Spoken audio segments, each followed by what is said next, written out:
Good morning. Please rise in body or spirit and sing with me hymn number 360 in the gray hymnal, verses 1 through 3.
Please be seated.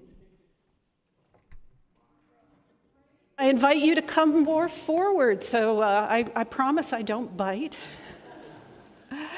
Welcome and good morning. I am the Reverend Alison Wilbur Eskildsen, the Minister Emerita of the Unitarian Universalist Fellowship in Athens, Georgia, and I am your summer minister. I am pleased to be here.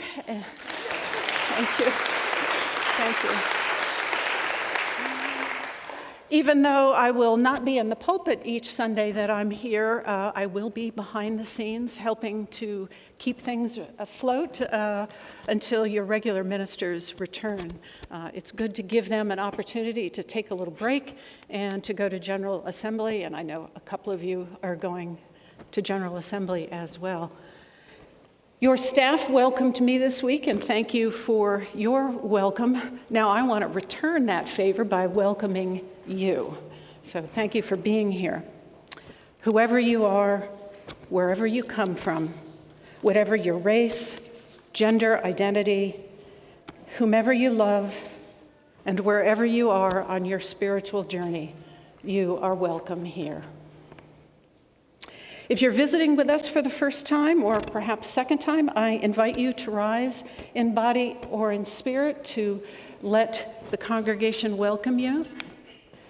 And if you're online, perhaps put your name in the chat and say hello to those who are online with you. Do we have any newcomers or first time or second time visitors who want to be welcomed? Well, it looks like a homegrown group.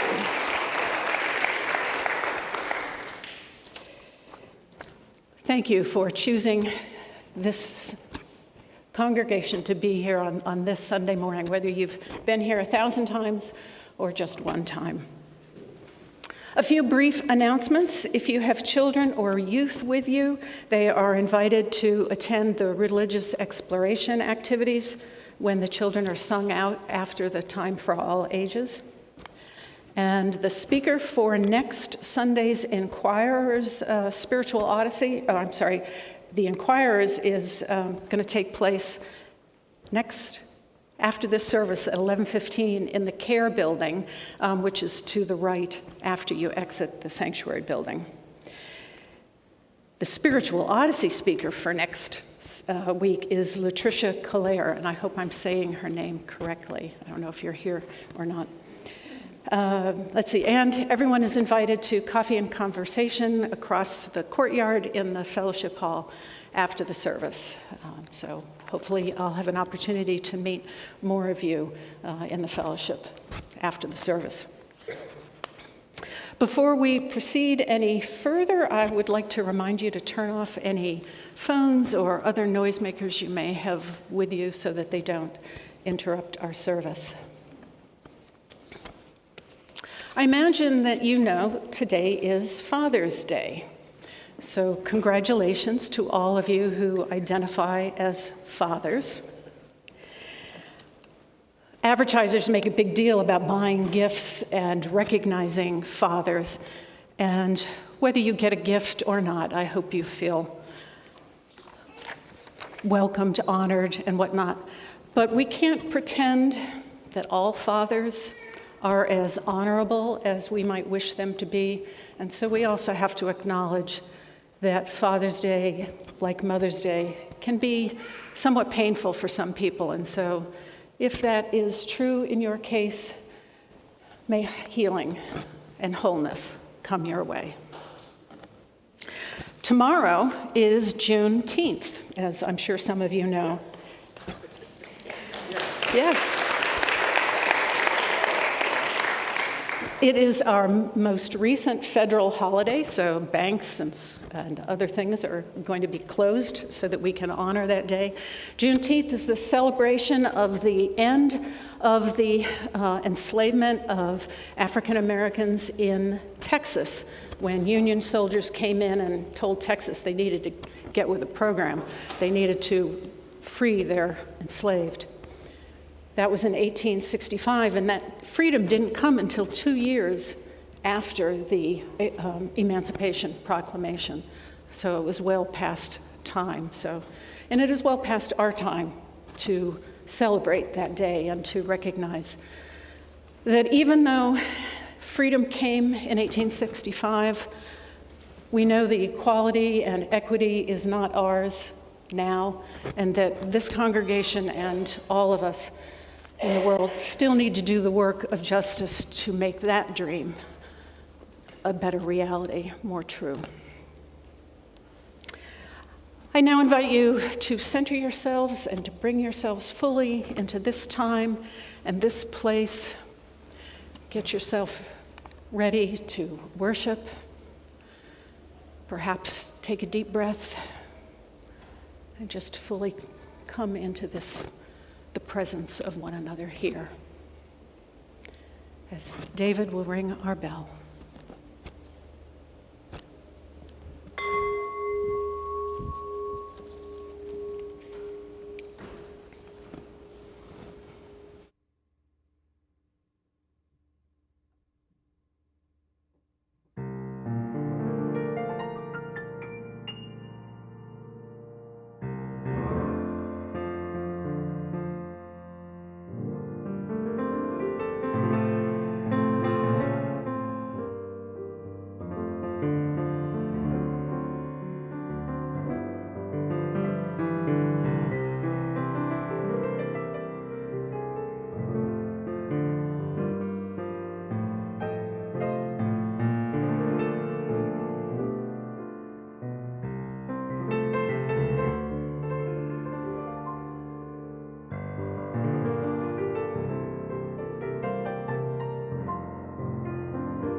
Thank you, Kate.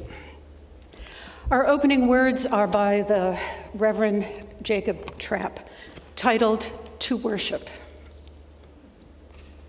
To worship is to stand in awe under a heaven of stars, before a flower, a leaf in sunlight, or a grain of sand.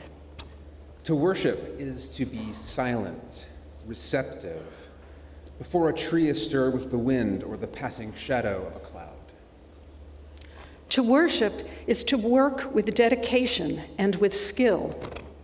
It is to pause from work and listen to a strain of music. To worship is to sing with the singing beauty of the earth. It is to listen through a storm to the still small voice within. Worship is a loneliness seeking communion. It is a thirsty land crying out for rain. Worship is a kindred fire within our hearts. It moves through deeds of kindness and through acts of love. Worship is the mystery within us, reaching out to the mystery beyond.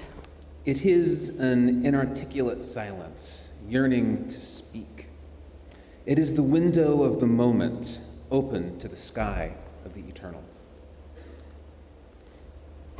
While David lights our chalice, I share the words of adapted from the Reverend Jean Rowe. We have a calling in this world. We are called to honor diversity, to respect differences with dignity, and to challenge those who would forbid it. We are people of a wide path. Let us be wide in our affection and walk in the way of peace. I invite you now to rise in body or in spirit, and we'll sing our hymn, next hymn, with heart and mind. This is hymn 360.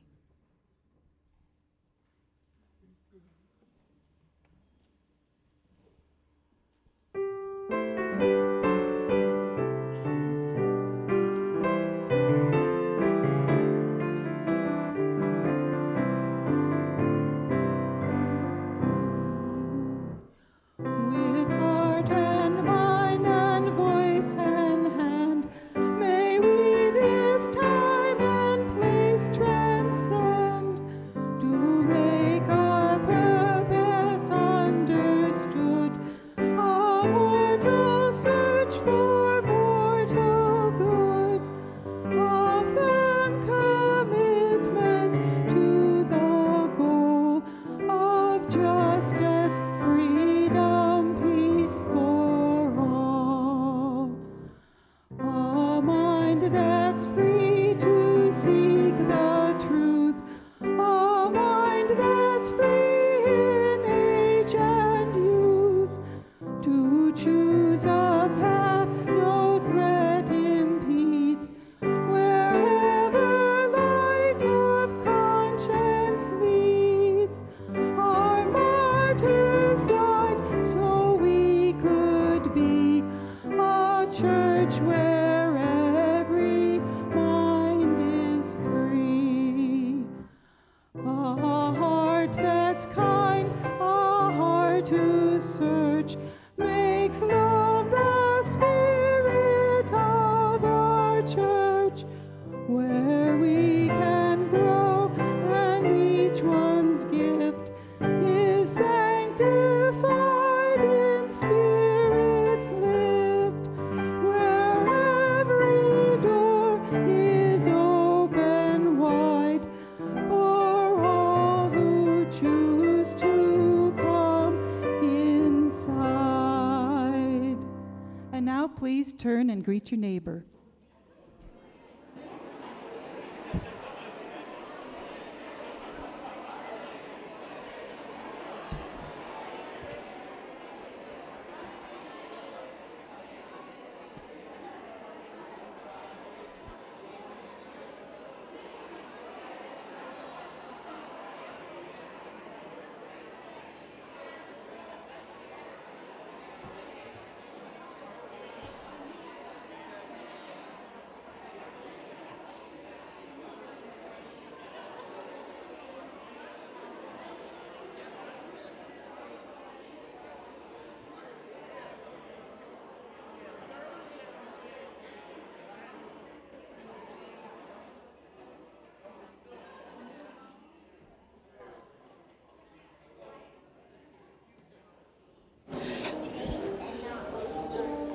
I'd like to invite any of the children or adults who feel like children to come on down front.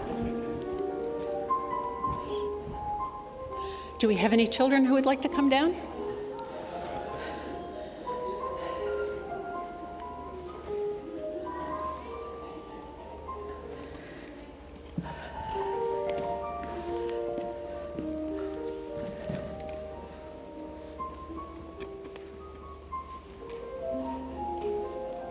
Welcome.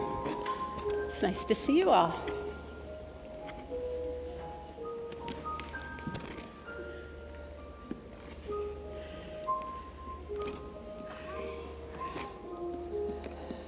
It's good to have you all here. Thank you for coming down. So I have a story to share, but before I share that, I have a couple of questions for you all. Now, this is for all of us, so I'd like to know, do any of you, children and adults, do any of you speak another language? Do any of you speak another language other than English, the one you try to speak every day? How about out here? We got a few people with some other languages. So what's the language maybe you might speak? Well, I know a little bit of Spanish. A little Spanish? I know several Latin names of plants. And several Latin plant names. Good for you. Anybody else speaking? How about out here? What other languages do some of you know? Just shout it out. French? German? Portuguese. Ooh, how about over here? Spanish? Yeah, so we've got a lot of languages, yes. Some Swedish. You know some Swedish, var so good. As an Eskildsen, I understand that a little bit. Well, it's great to recognize that there are lots of different languages in the world and lots of different cultures in the world that go with those languages. You know, a long time ago, people wondered, how is it that we came to have so many different languages? Why doesn't everybody just speak the same one? And so I want to share a book with you that gives one explanation for how this happened.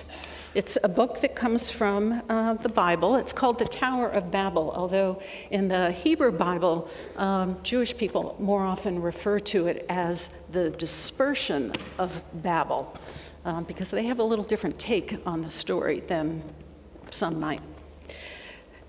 So in this story, there is a particular idea of God that as you use, we may have lots of different ideas of God, and this story tells one version of what God might be like. And in this version, God responds to human activity. So it's called The Big Plan. And if you can't see the book, hopefully you can see the screen. So let me tell you the story. So, how did we get to be so different? Why do people speak so many different languages? Wouldn't it be easier if we were all alike? This is the story of the people that God found that is found in the book of Genesis. People who were all alike and liked it that way. Then God surprised them.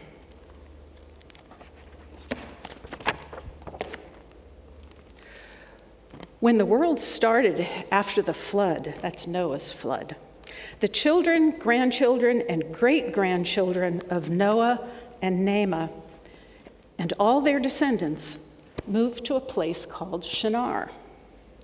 Everyone in this very large family spoke the same language and lived together in the same place. Because they wanted this to be their home for a long time, they began to build a city. They made bricks out of mud and straw and baked them in furnaces until they were hard.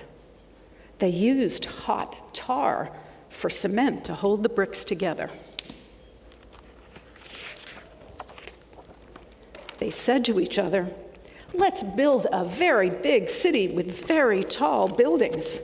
Shinar will be home for all of us."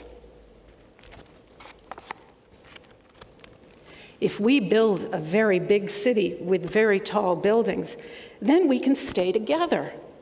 This building will be so tall that its top will be way up high in the clouds. It will scrape the sky. Our city and our skyscraper will keep us together forever.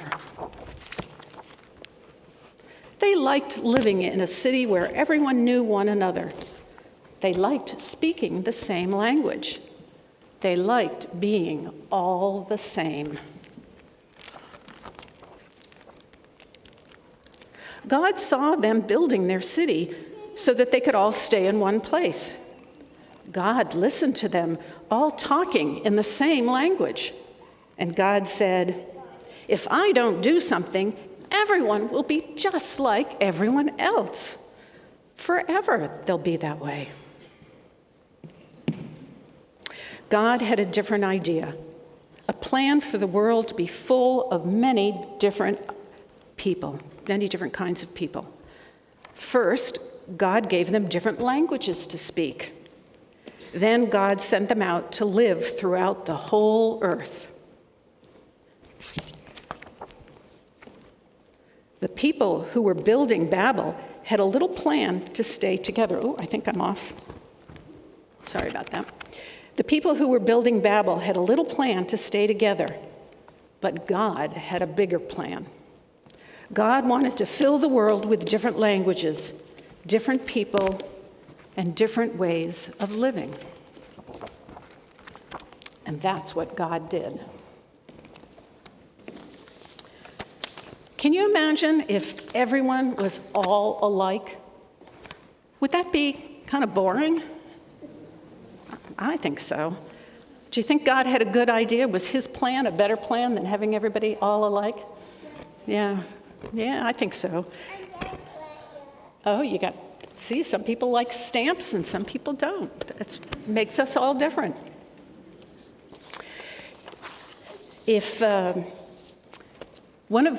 Besides having different languages, we have different cultures, different ways of doing things. So how many people here like tacos? So the people who created tacos speak Spanish for the most part, and we enjoy the foods that Spanish people brought to European culture from South America, Latin America. How about spaghetti or pizza? That comes from Europe, from Italy, yeah, we see. If we were all alike, we might all eat the same food, and we might get bored with that. But instead, we have all these different cultures and all these different languages, and it makes life interesting. And I, for one, am happy that I can eat tacos and pizza and spaghetti and sushi, maybe, all these other foods that come, and people don't dress the same way, and that makes life interesting. Everything about diversity makes life a little richer, a little more interesting.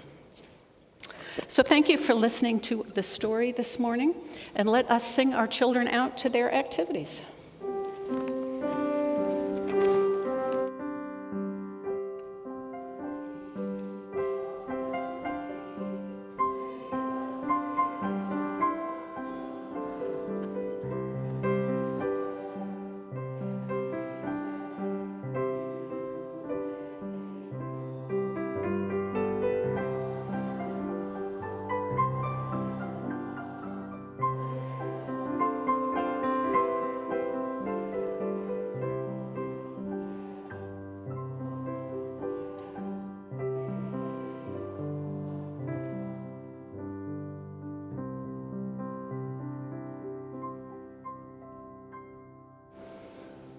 Even we get the joy of singing in another language and enjoying that diversity. I invite you now to get comfortable in your seats for a time of spoken and silent meditation and prayer. Breathe in and out and just settle in. We gather here together, embracing our differences, being open to new ideas, and recognizing a need to be together. May we hold with love and care all who suffer in this congregation, all who struggle with great loss, medical challenges, or the many other disappointments that life sends our way. May they find healing and solace in this community. May they remember that light follows darkness, just as the rising sun follows each night. And may we celebrate together all the little victories, milestones, and celebrations life also includes. It is these joys that give us strength and resilience to face the difficulties. Let us take a moment in silence to name our own joys and sorrows and seek communion with that which upholds our spirits.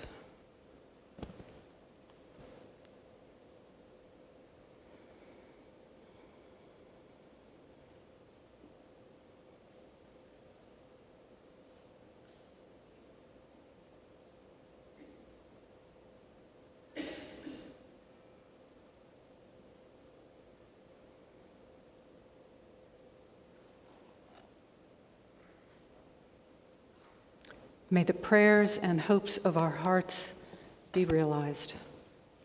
Amen, Ashe, and blessed be.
Wordle, waffle, quartal, octortal. Am I speaking Greek or do you know these words? They are funny-sounding names for online word games. Unlike crosswords, these puzzles don't give you clues. to help you discover the right words to solve the game. Wordle, for example, allows you 6 guesses to arrive at one 5-letter word. Each time you make a guess, you learn if any of your word's letters match the letters in the game designer's chosen word. A green letter indicates you guessed a letter in the correct place. Yellow indicates a correct letter, but not in the right position. And gray indicates that that letter isn't in your word at all. Through a process of elimination and guesswork, you succeed or fail in guessing the day's words. Do any of you play any of these word games? Ooh, lots of hands. Good for the brain, right? Leading Sunday morning worship is a little bit like playing a word game, to me at least. I might choose a word, like worship, which I believe is an appropriate word that describes what we do when we come together.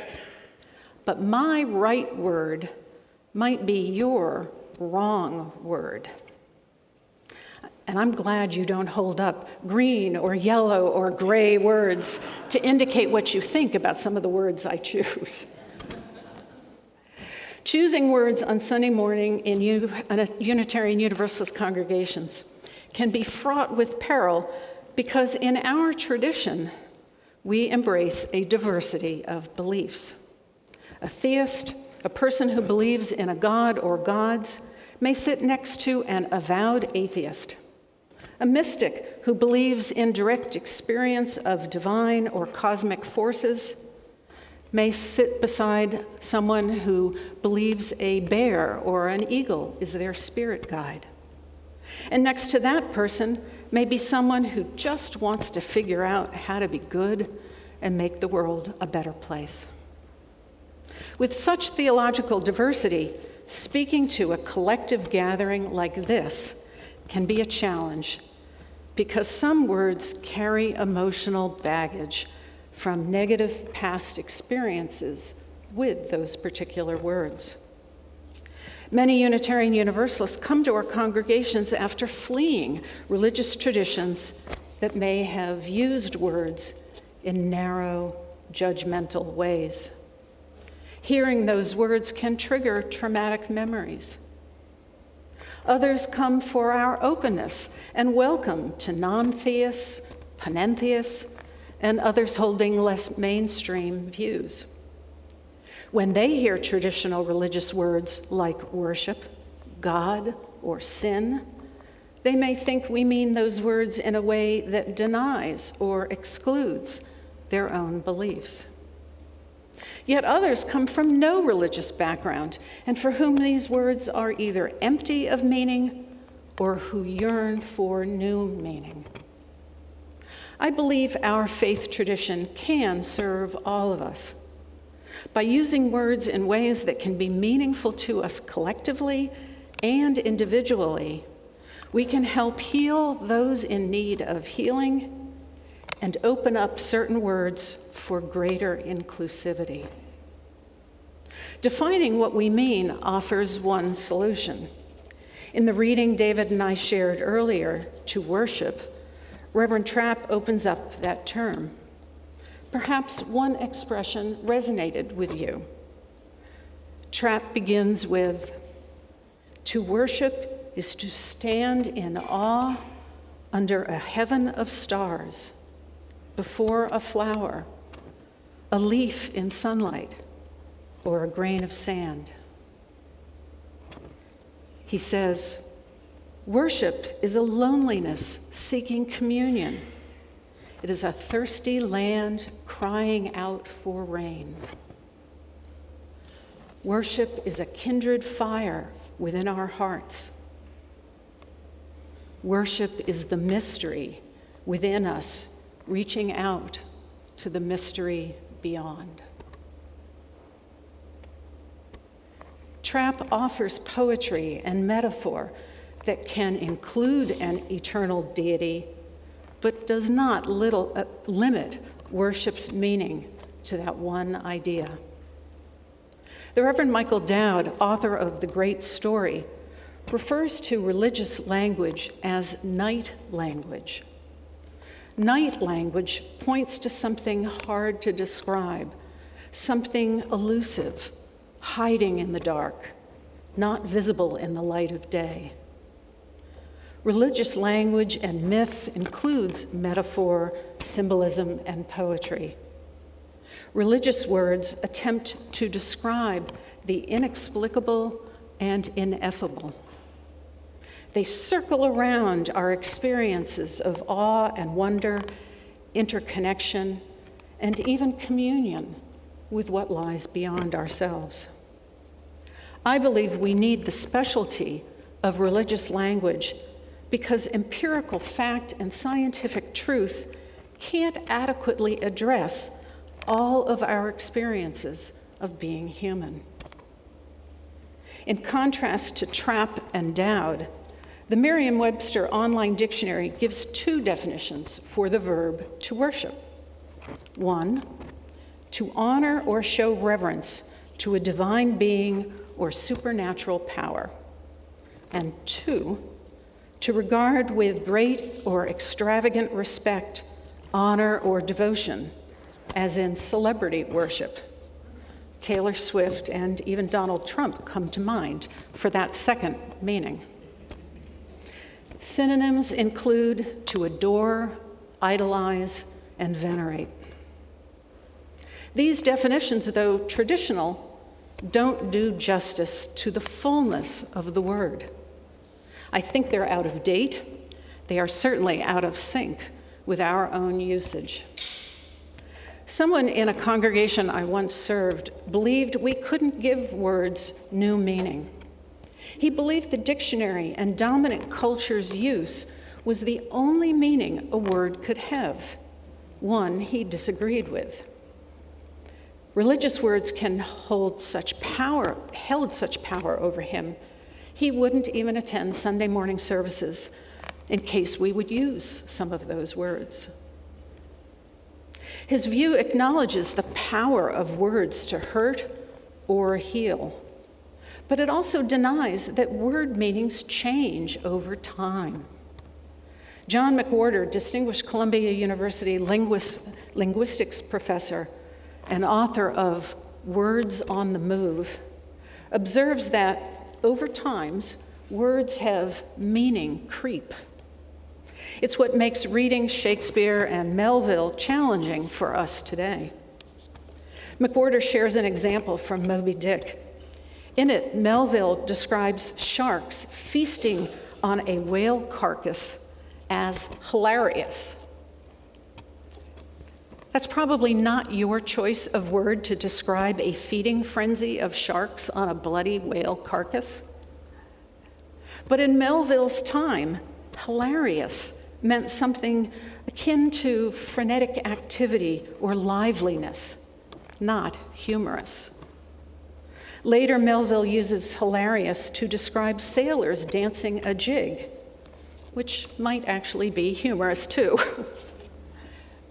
If we go back in time, the root of the word worship offers a definition closer to Trapp's expanded Unitarian Universalist meaning. Worship comes from an old Anglo-Saxon word, which I can't pronounce properly, but it's something like worth-shippa or worth-scrippa, meaning a condition of worth.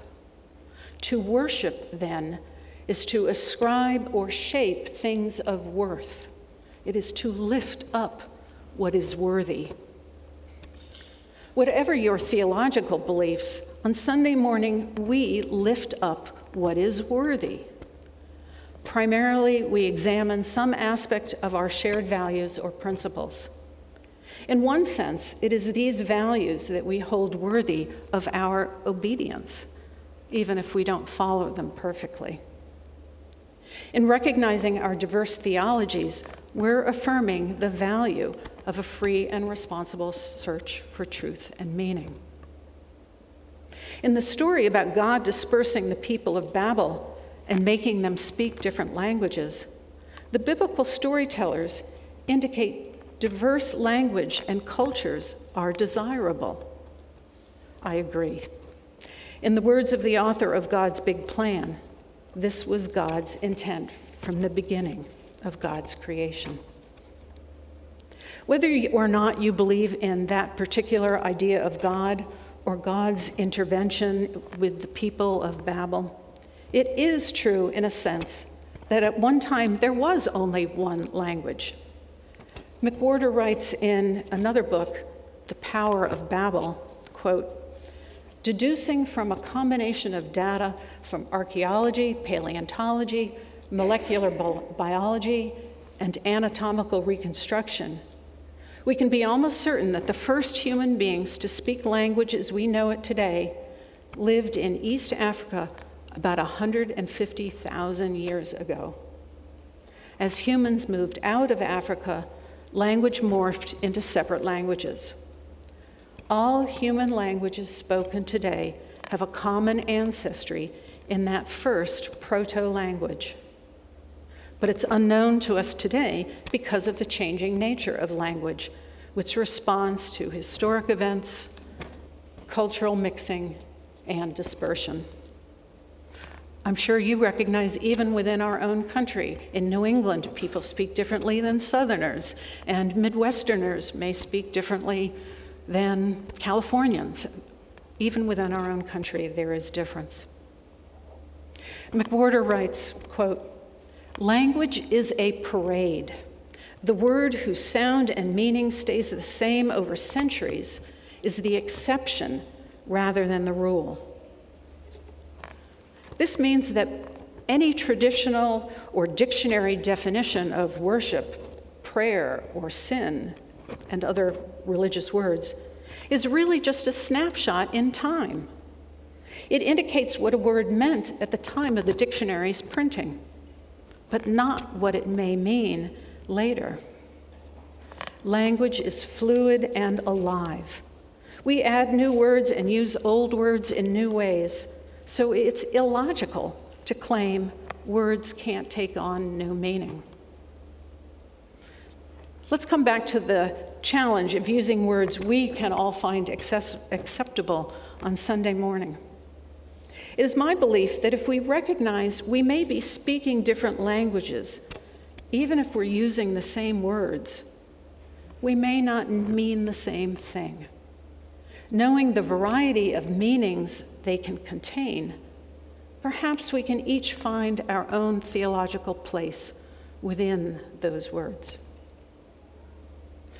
Besides defining our terms, which gets old after a while, I think we can do that by turning on our alternate internal translators. We can make the words meaningful for our own ideas and experiences.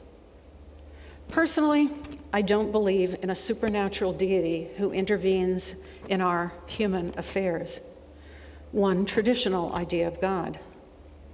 But I pray, not to a God I don't believe in, but to articulate my needs, my hopes, my concerns, and my sorrows. Like smoke floating up to the heavens, my prayers disperse into the universe. I don't expect cosmic forces to respond, but it might make me respond differently for having voiced them. If you hear them, it may encourage you to respond differently as well. If I were to ask you to pray, I hope you'll voice your own thoughts to whomever or whatever needs to hear them, even if it's just yourself. And when I invite you to worship, I don't expect you to bow down before God unless that's meaningful to you. Like me, you can lift up what is worthy and recommit yourself to our UU values. You might even do both. This congregation recently experienced 2 worship services offered by members, one by a humanist group and another by CUPS, the UU pagan group. Next week, you'll hear from the UU Christian group. We UUs contain a multitude of beliefs.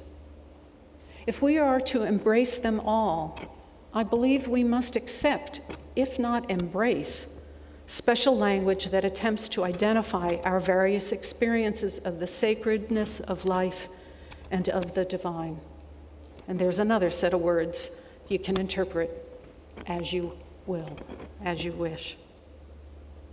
It is my prayer that we Unitarian Universalists learn to make our own meaning out of words many of us may have rejected as if they were cursed. You don't have to use religious words if they don't serve your needs. But if we were to ban the words from our collective usage, we deny the value of those words to some of our members. Additionally, I don't want to cede authority to those who would give those terms narrow meaning. May we use enough words so that everyone can find their place here. May we welcome whatever words help us understand what it means to be human and alive in a diverse, complex world.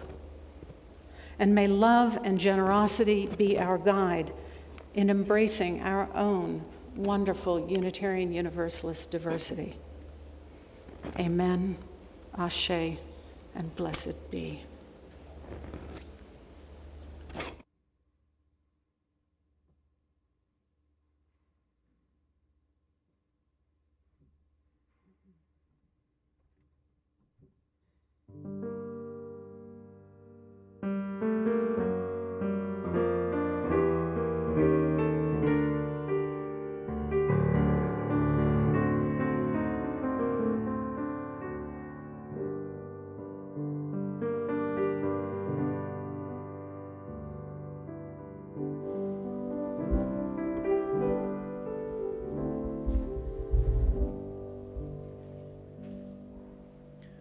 We weave the fabric of beloved community as we draw our circle wider and commit ourselves to offering what we can through our time, talent, and treasure, given as we cultivate hearts of generosity toward our mission, vision, and our work in the world. Today, our offering will go to the Durham Crisis Response Center, whose mission is to work with the community to end domestic, sexual, and family violence and human trafficking through advocacy, education, support, and prevention. Please give generously.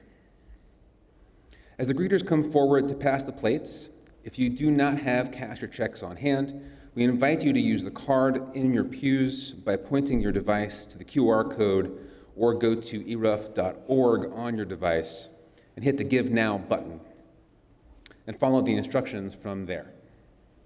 If you need assistance with this, you can receive help in the office directly after service. We will continue now with the offertory. Thank you.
We definitely give thanks for our music, for our song leading, for all of your presence.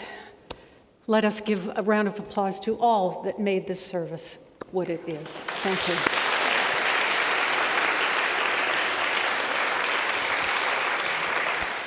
Now I invite you to rise in body or in spirit, and we'll sing our closing hymn, When Our Heart is in a Holy Place.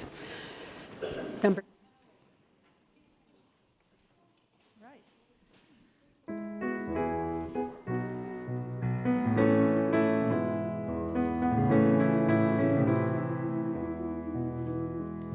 When our heart is in a holy place, when our heart is in a holy place, we are blessed with love and amazing grace. When our heart is in a holy place, when we trust the wisdom in each of us, every color, every creed and kind, and we see our faces in each other's eyes, then our heart is in a holy place.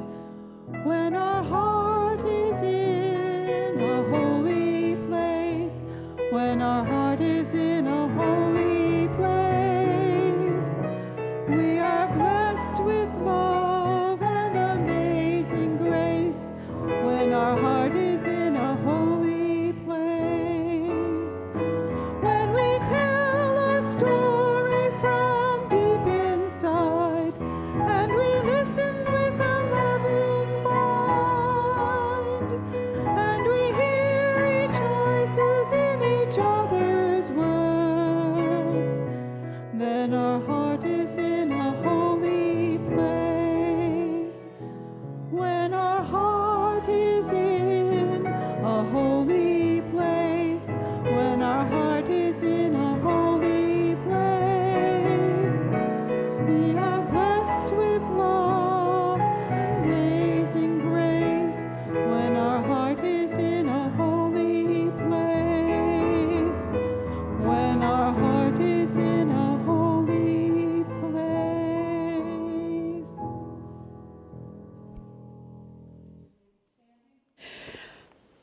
We opened our service with the words of Reverend Jacob Trapp, and I close with his words. The mark of the eternal. Grant us to see things that bear the mark of the eternal, the beauty that lives with loving kindness, the transmutation of suffering into wisdom and understanding, the divine impulse given and received. Give us to cherish life's perishable beauty, that it may be imperishably present within us. And may we so pass through the things that are fleeting as to be richer in the things that endure. Go in peace, and blessed be.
Oh.